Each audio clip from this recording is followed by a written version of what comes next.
हमारा आज का जो टॉपिक है वो प्रोनाउन के बारे में है कि प्रोनाउन किसे कहते हैं और इसको हम कहाँ पे इस्तेमाल करते हैं। तो हमारे पास जो प्रोनाउन होते हैं वो दो वर्ड्स होते हैं जो हम नाउन की जगह पे इस्तेमाल करते हैं। यानी किसी भी पैराग्राफ में जब हम या किसी भी सेंटेंस में जब हम किसी नाउन की जगह कोई दूसरा वर्ड इस्तेमाल करते हैं तो उसको हम प्रोनाउन कहते हैं। यानी प्रोनाउन ही है जो हम नाउन की जगह इस्तेमाल करते हैं। बेसिक हमारे पास जो बेसिक प्रोनाउन है वो 7 है, जिसको मज़ीद 3 काइंड में तकसीम किया गया है। एक को फर्स्ट पर्सन प्रोनाउन कहते हैं, दूसरे को सेकंड पर्सन और तीसरे को थर्ड पर्सन प्रोनाउन कहते हैं। फर्स्ट पर्सन प्रोनाउन को इसलिए फर्स्ट पर्सन प्रोनाउन कहते हैं कि जब हम खुद अपने आप को जाहिर करते हैं एज ए सिंगल पर्सन, या हमारे साथ एक ग्रुप होता है जब हम उसको जाहिर करते हैं, आई आर वी, हम, मैं या हम, तो इसको हम फर्स्ट पर्सन प्रोनाउन कहते हैं। सेकंड पर्सन को हम सेकंड पर्सन इसलिए कहते हैं जब हम किसी दूसरे को मुखातिब करते हैं कि यू आर अ बॉय और यू आर अ राइटर, तो सेकंड पर्सन प्रोनाउन में हम किसी दूसरे बंदे को मुखातिब करते हैं। थर्ड पर्सन प्रोनाउन को इसलिए थर्ड पर्सन प्रोनाउन कहते हैं कि इसमें दो बंदे एक साथ बात कर रहे होते लेकिन वो किसी तीसरे बंदे की तरफ इशारा करते हैं कि he is a good boy और ही इज़ प्लेइंग।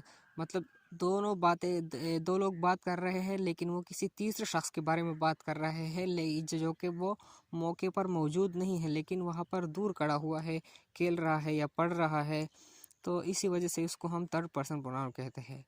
तो ही, शी, इट और दे जो है ये हमारे पास थर्ड पर्सन प्रोनाउन है। यू जो है वो सेकंड पर्सन है और आई और वी जो है ये फर्स्ट पर्सन प्रोनाउन है। इसके अलावा हमारे पास प्रोनाउन की कुछ केसेस है जिसको हम सेंटेंस में या किसी भी पैराग्राफ में भी इस्तेमाल करते हैं। जैसे कि हमारे पास जो बेसिक प्रोनाउन है इसको हम सब्जेक्टिव भी कहते हैं कि ये एज ए सब्जेक्ट जो है हमारे पास इस्तेमाल होते हैं। जैसे कि आई है, वी है, यू है, दे है, ही, शी, इट, ये क्या है, ये सब्जेक्टिव है। और इसके अलावा जब हम इसी प्रोनाउन को एज ए ऑब्जेक्ट इस्तेमाल करते हैं तो आई की जगह हम मी यूज़ करेंगे, वी की जगह अस यूज़ करेंगे, यू की जगह यू यूज़ करेंगे, दे की जगह देम लगाएंगे, ही की जगह हिम लिखेंगे, शी की जगह हर लिखेंगे, इट की जगह ईट लिखेंगे।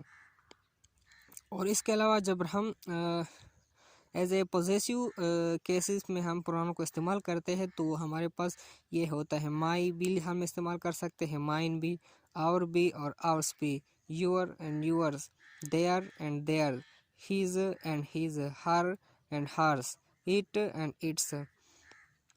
और इसके अलावा हमारे पास एक दूसरा केस भी जिसको हम रिफ्लेक्सिव केस कहते हैं, जिसके साथ हम यही जब हम मतलब वो ऑब्जेक्टिव केस के या तो वो पॉजेसिव केस से हम रिफ्लेक्सिव केस बनाते हैं तो माई जो है वो माई सेल्फ बन जाता है और जो है और सेल्फ बन जाता है, यूअर जो है वो यूअर सेल्फ या यूअर सेल्फ बन जाता है, देम जो है वो देम सेल्फ बन जाता है, हिम जो है वो हिम सेल्फ बन जाता है, हर जो है वो हर सेल्फ बन जाता है और इट जो है वो इट सेल्फ बन जाता है।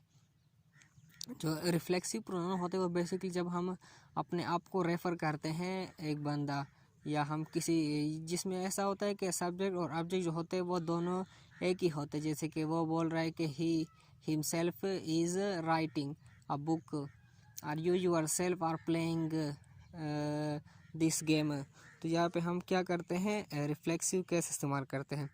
लेकिन अगर हम रिफ्लेक्सिव जो है वो बाय के साथ इस्तेमाल करें तो इसका मतलब ये होता है कि एक बंदा अकेले में क्या कर रहा है, एक काम कर रहा है, या कोई वो अकेला है, he is sitting bye he self, वो अकेला बैठा हुआ है।